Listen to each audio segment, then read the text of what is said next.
Europe 1, il est 7h05.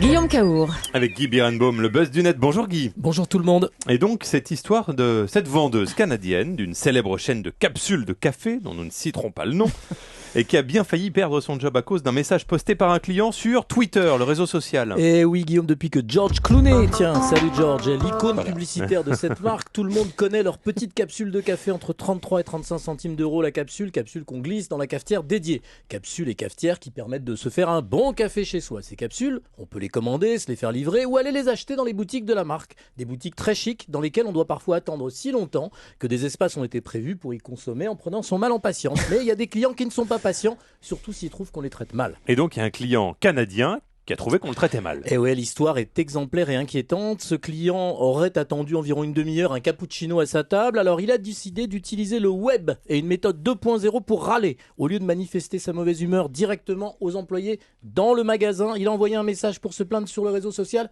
Twitter.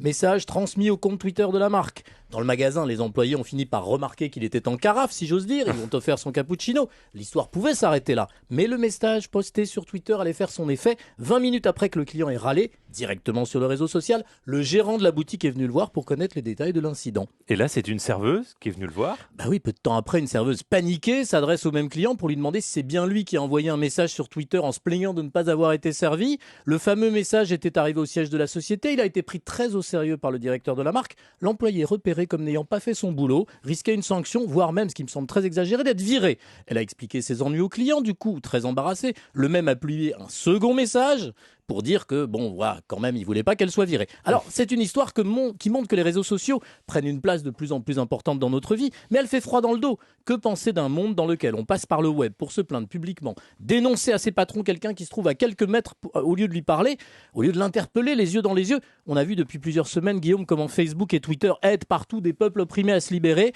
Ce serait quand même terrible que dans nos sociétés pacifiées et démocratiques, les mêmes réseaux sociaux servent à l'inverse à surveiller et punir des gens au travail. Voilà. Merci beaucoup avec le beau Guy Birenbaum. Aussi beau que George Clooney, si c'est sûr. George Birenbaum. 6h57 sur Europe 1. Et voici George Cabral. Yes,